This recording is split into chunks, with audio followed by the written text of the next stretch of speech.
नमस्ते विद्यार्थियों। आज मैं आपको स्वभावोक्ति अलंकार बताऊंगा। स्वभावोक्ति अलंकार।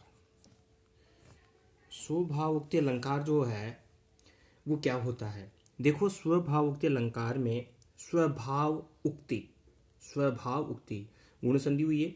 स्वभाव मतलब स्वभाव के बारे में उक्ति यानी कहा जाए, जिसका जैसा स्वभाव होता है उसी के स्वभाव के विषय में कोई बात कही जाती है तो वो स्वभावोक्ति अलंकार की स्थिति में होता है। देखो, इसमें एक इसका लक्षण बताया है। स्वभावोक्ति रसौ चारु यथावत वस्तु वर्णनम। कहा कि स्वभावोक्ति होता है असौ वह, चारु यथा वस्तु वर्णनम। चारु यानी सुंदरता, सुंदरता का जहां पर यथावत वर्णन किया जाए, जैसी सुंदरता है वैसा ही वहां पर वर्णन किया जाता है, वहां पर स्वभावोक्ति अलंकार होता है। अगर कोई अधिक सुंदर है तो उसकी अधिक सुंदरता का बखान करो, कोई कम है तो कम सुंदरता का बखान करो। मतलब बड़ा चढ़ाकर नहीं करना, जो जैसा है वैसा ही उसके बारे में बताया जाता है, वहां पर वो स्वभावोक्ति अलंकार कहलाता है। चारु यानी सुंदर। इसमें एक सुंदर पद दिया है। सेकंड ग्रेड में भी ये प्रश्न आया था एक बार कि बताओ जो चारु है उसका क्या अर्थ है। चारु का मतलब होता है सुंदरता, और उस सुंदरता का अर्थ कैसे लिया गया है? सहृदय हृदय आवर्जकम। सुंदरता कहाँ से होनी चाहिए? हृदय के साथ में हृदय की होनी चाहिए। मतलब बाहर की जो सुंदरता है उस सुंदरता से नहीं तोलकर इन्होंने हृदय के साथ में इस सुंदरता की बात बताई गई है कि हम हृदय के साथ में जिसकी जैसा स्वभाव होता है उस स्वभाव के आधार पर उसका यथावत वस्तु का वर्णन जब करते हैं तो वहां पर स्वभावोक्ति अलंकार होता है। फिर बताया डिम्बादे स्वक्रिया रूप वर्णनम। जहां अपनी क्रिया के रूप का वर्णन किया जाता है, जैसी क्रिया है वैसा ही उसकी क्रिया के रूप का वर्णन जहां पर कर दिया जाता है, वहां पर भी स्वभावोक्ति अलंकार ही होता है। स्वभावोक्ति अलंकार का एक चौथा जो है लक्षण बताया, क्या बताया? स्वभावोक्ति द्रुहार्थ स्वक्रिया रूप वर्णनम। द्रुहार्थ का मतलब होता है जो द्रुह वस्तुएं होती है, द्रुहार्थ वस्तुएं होती है, उन वस्तुओं की अपनी क्रिया का जो रूप है उस रूप के आधार पर ही उसका वर्णन किया जाता है। मतलब द्रुहार्थ की जो वस्तुएं हैं जैसे प्राकृतिक वस्तुएं हुई, पशु पक्षी से संबंधित हुई, लोक जीवन में धर्मों में काम आने वाली वस्तुएं हैं, ऐसी वस्तुएं जो जैसी दिखती है वैसा ही उसका वर्णन होता है, वहां पर स्वभावोक्ति अलंकार होता है। इसका थोड़ा सा हिंदी के हमने डिफरेंस बताया। क्या बता रहे हैं? केवल कवि के द्वारा विदित द्रुह वस्तुओं का यथावत स्वाभाविक वर्णन करने पर स्वभावोक्ति अलंकार होता है। यहाँ ये प्रतीत होता है कि कवि आंखों देखा हाल सुना रहे हैं। जैसे अपन किसी को देखे और जैसा अपन ने देखा वैसा ही घर जाकर अपन ने बता दिया कि आज मैंने ये देखा, तो जो जैसा देखा वैसा ही बताया, तो वहां पर कौन सा अलंकार हो गया? स्वभावोक्ति अलंकार हो गया। श्रोता उस वर्णन के माध्यम से परिस्थिति की कल्पना करने लग जाता है कि कैसी ऐसी परिस्थिति थी क्या। श्रोता का उस स्थिति के साथ तादम्य हो जाता है, उस स्थिति के साथ वो जुड़ जाता है कि वास्तव में ऐसा ही था। जैसे कि कोई जा रहा था, जाते समय उन्होंने जंगल देखा, जंगल में कहा कि जंगल में जब जंगल से बाहर निकल रहा था तो मैंने एक शेर देखा, उस शेर का रंग ऐसा था, ऐसे आंखें थी, तो उन्होंने जैसा देखा वैसा ही उसका वर्णन किया। और जब जो सुनने वाला है तो उसके मस्तिष्क पटल पर भी यही बात आई, उनके दिमाग में ये इमेज बन गई कि वास्तव में ऐसा ही है, तो वहां पर स्वभावोक्ति अलंकार होता है। ये जो है जैसे हम पशु पक्षियों की क्रियाएं जैसी देखते हैं वैसा ही उनका वर्णन। जैसे अपने पशु देखा, हिरण देखा, उस हिरण के मतलब सींग देखे, आंखें देखी, और फिर हमने उसकी सुंदरता का वर्णन किया कि उसकी आंखें इस प्रकार सुंदर है, उसके सींग ऐसे हैं, ठीक है नहीं है। पक्षियां हैं तो पक्षी जैसे कोयल है, चातक जैसी क्रियाएं करता है वैसा ही हम उसके बारे में बताते हैं। तो वो वहां पर जैसा देखा वैसा ही उसके स्वभाव का जहां वर्णन हो जाता है वह स्वभावोक्ति अलंकार होता है। जैसे प्राकृतिक वर्णन है, प्राकृतिक जो प्रकृति के द्वारा प्रदत्त वस्तुएं होती है वो जैसे अपन देखते हैं वैसा ही उनके बारे में बखान करते हैं। लोक जीवन के सूक्ष्म धर्मों का चित्रण है, छोटी छोटी जो धर्म है उन धर्मों के विषय में हम बताते हैं कि देखो इस ऐसे करने से ये होता है। छोटी छोटी धर्मों के माध्यम से हम धर्म का प्रचार करते हैं, ठीक है नहीं। तो इस प्रकार से जहाँ पर ऐसी स्थिति होती है वहाँ सुबाहुति अलंकार होता है। अब यहाँ पर एक श्लोक के माध्यम से मैं आपको इस सुबाहुति अलंकार के विषय में अवगत कराऊंगा। ये जो श्लोक है, ये श्लोक अभिज्ञान शाकुंतलम से लिया गया है।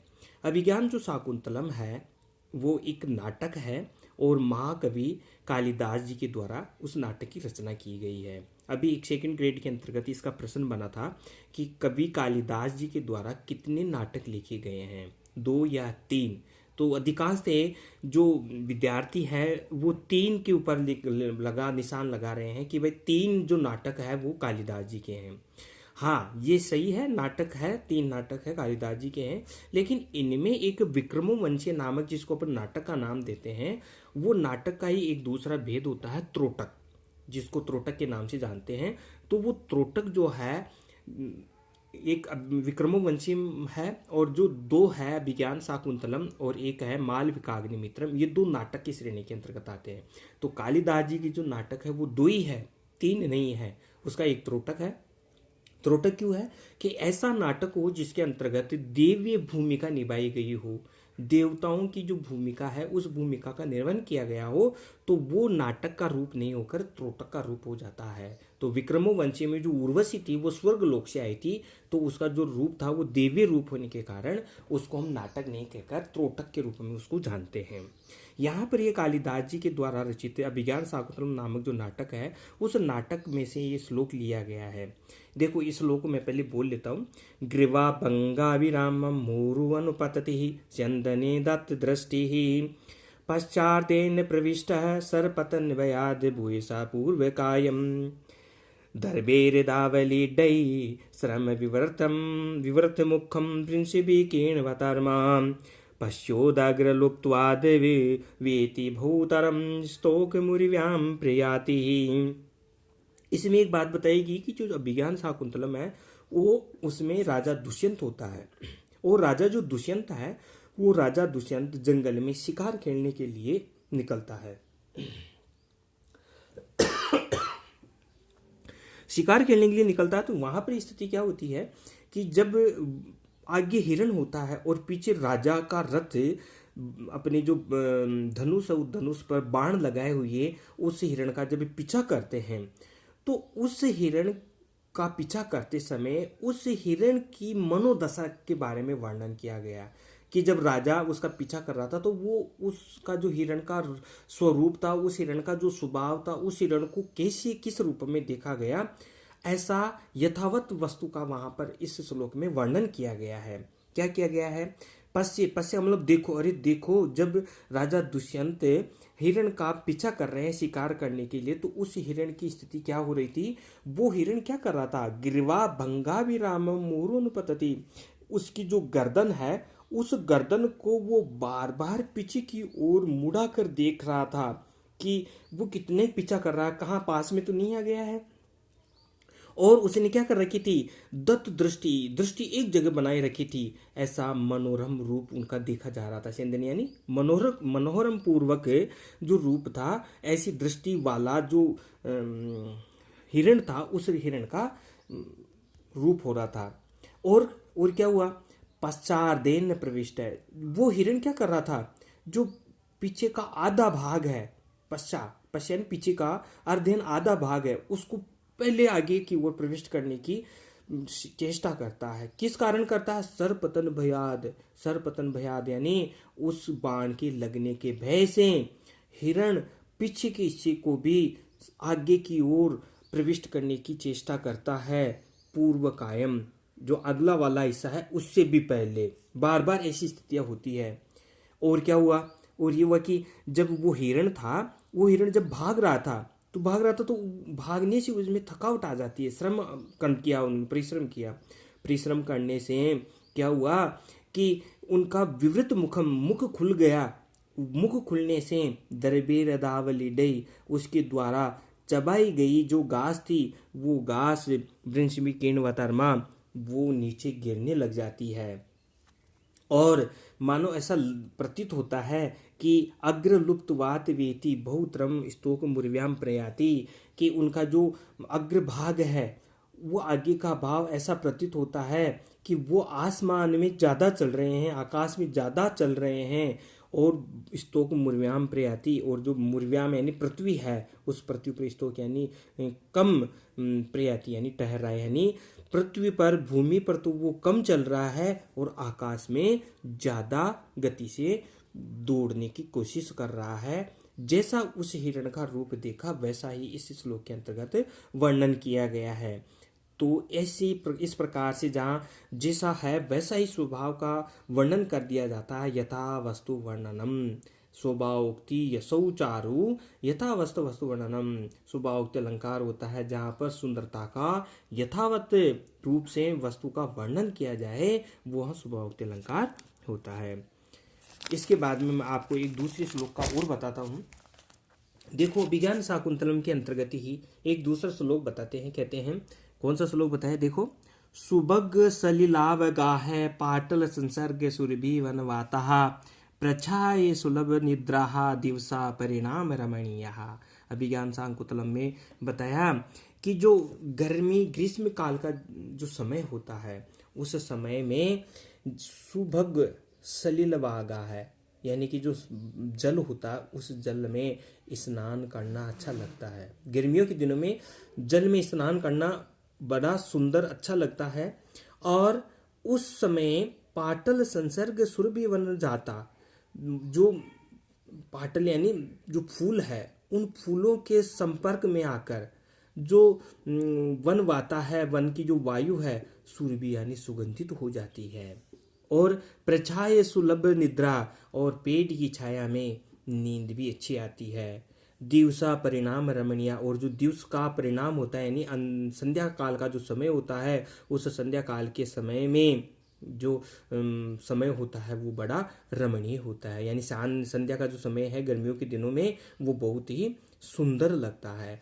तो जैसा जैसा दिख रहा है वैसा ही हमने इस श्लोक के अंतर्गत देखा। तो इस श्लोक में भी कौन सा अलंकार हुआ? स्वभावोक्ति अलंकार हो गया है। इसके अलावा मैं आपको नेक्स्ट 3 नंबर के श्लोक में भी इस स्वभावोक्ति अलंकार के विषय में बताता हूँ। यदा लोके सूक्ष्म व्रजति सहसा तद विपुलताम यदार्थे विच्छिन्नम भवति कृत संधानम इव तत् प्रकृत्या यद वक्रम तदपि समरेखम नयनयो न मे दूरे किंचित क्षणमपि न पार्श्वे रथजवात। क्या बताया? ये भी अभिज्ञान शाकुंतलम से लिया गया है। इसमें क्या बताया कि जब राजा दुष्यंत हिरण का पीछा कर रहे थे तो हिरण का पीछा करते समय उसकी रथ की ऐसी वेग थी, इस प्रकार वेग से उसका रथ चल रहा था, वेग से प्रतीत हो रहा था कि उसका स्वाभाविक रूप से जब अपन वर्णन करते हैं तो हमें उस प्रकृति की दृष्टि से उसमें कैसा दिखता है। देखो उन्होंने क्या बताया कि जब रथ वेग से चल रहा था तब हमने अपनी आंखों से देखा, यानी कवि ने अपनी आंखों से देखकर इस बात का एहसास किया। कैसे? यदा लोके सूक्ष्म व्रजति सहसा तद विपुलताम। यदा जैसे लोक में सूक्ष्म व्रजति जो छोटी वस्तुएं होती है अचानक वो वस्तु बड़ी दिखाई देने लगती है, स्थूल दिखाई देने लगती है, ऐसा प्रतीत होता है। फिर क्या कहा? यद अर्धे विच्छिन्नम भवति, जो आदि कटी विच्छिन्न वस्तुएं हैं वो ऐसी दिखती है जैसे संधानम विवतति, जैसे दोनों जुड़ी हुई सी प्रतीत होती है। और प्रकृत्या यद वक्रम तदपि, और प्रकृति यानी जो स्वभाव से टेढ़ी मेढ़ी वस्तुएं थी वो भी समरेख सीधी दिखाई देती है नयनों से। जैसे अपने आंखों से देखते हैं तो वो भी हमें ऐसी सीधी दिखाई देती, टेढ़ी मेढ़ी दिखाई नहीं देती है। और ऐसा लगता है जब अपन घूमते हैं वो चारों तरफ घूमती रहती है, पेड़ घूमने लगते हैं ऐसे ज़्यादा, जैसे ट्रेन में बैठे हुए हो, ट्रेन में जब अपन पेड़ों को देखते हो तो पेड़ों में गोल चक्कर सा घूमने लगता है कि वो एक जगह रुक ही नहीं रहे हैं। कहते हैं न में दूरे किंचित क्षण पपिनी पार्श्व रथ जवात है। बताया कि ऐसा प्रतीत होता है कि क्षण भर में ही वो ना तो मेरे से दूर है और ना ही मेरे पास में है, ऐसा प्रतीत होता है। तो जैसा उस समय ऐसा प्रकृति के माध्यम से जैसा रूप दिखाई दे रहा है वैसा ही इस वस्तु के वर्णन के रूप में बताया गया है। तो यहाँ पर भी स्वभावोक्ति अलंकार होता है। अब नेक्स्ट जो 4th नंबर का है वो मैं आपको स्वभावोक्ति अलंकार के विषय में समझाता हूँ। ये जो श्लोक है, ये श्लोक भी अभिज्ञान शाकुंतलम से लिया गया है और इसमें 14 वर्ण है। इसका मतलब ये वसंत तिलका नामक छंद से लिया गया है। इसको अपन बोल भी सकते हैं आराम से और बोलना भी चाहिए। आप भी अच्छी तरह से इसको मेरे साथ साथ बोलकर याद कर लेना, बहुत अच्छा रहेगा। जैसे अपन वसंत तिलिका छंद पढ़ते हैं तो जो वसंत तिलिका छंद होता है उस छंद का एक बार अपन लक्षण देख लेते हैं, कैसे बोलते हैं उसे। उक्ता वसंत तिलका तब जात जगौग, उक्ता वसंत तिलका तब जात जगौग, लागो न चालन मद शरणावपातम, भूमौ निपाते वदनोदर दर्शनं च, स्वापिण्डदास्य कुरुते गजपुङ्गवस्तु, धीरं विलोकयति चाटुसतैश्च भुङ्गते। ये जो श्लोक है, इस श्लोक में भी अभिज्ञान शाकुंतलम में एक बहुत अच्छी बात बताई गई। इसमें बताया गया है कि जो स्वापिंड दस्य और गजपुंग वस्तु, यानी कि जो कुत्ते का बच्चा होता है और जो हाथी का बच्चा होता है, उन दोनों में क्या अंतर होता है। जो कुत्ते का बच्चा होता है वो अपनी भूख मिटाने के लिए क्या करता है, भूखा होगा तो वो सबसे पहले क्या करेगा, जैसे मालिक उसको दिखेगा तो वो मालिक के पास जाकर क्या करेगा, लांगून चालनम, लांगून चालम उन मतलब पूंछ हिलाते हुए उसके पास में चला जाएगा और अधस चरणावपातम और नीचे पैरों में गिर जाएगा। पैरों में गिरकर भूमौ निपते, भूमि पर गिरकर वदनो उदर दर्शनम, अपना मुख और पेट दिखाएगा ताकि वो मुझे भोजन दे दे। लेकिन यहाँ पर जब अपन एक हाथी की बच्चे की बात करते हैं तो हाथी का बच्चा जो होता है वो जब भूखा होता है तो वो अपने मालिक को देखकर धैर्य मिली होती, धैर्य को देखता है, धैर्य से देखता रहता है और चाटू सतेज से भूंगते, और अनेक बार जब उनके में मनोहार करते हैं तब जाकर वो खाना खाने की कोशिश करता है। तो हाथी का जैसा स्वभाव है वैसा ही इस श्लोक में वर्णन किया गया, कुत्ते का जैसा स्वभाव होता है वैसा ही यहाँ पर इसका वर्णन किया गया, जैसा है वैसा ही वर्णन हुआ। इसलिए यहाँ इस श्लोक में भी जो है स्वभावोक्ति अलंकार है। तो अहम जानामि तदपि स्वभावोक्ति अलंकारस्य सर्वे छात्र छात्राश्चपि सम्यक् प्रकारेण अवगतमेव। तदयुक्तं स धन्यवादमस्ति।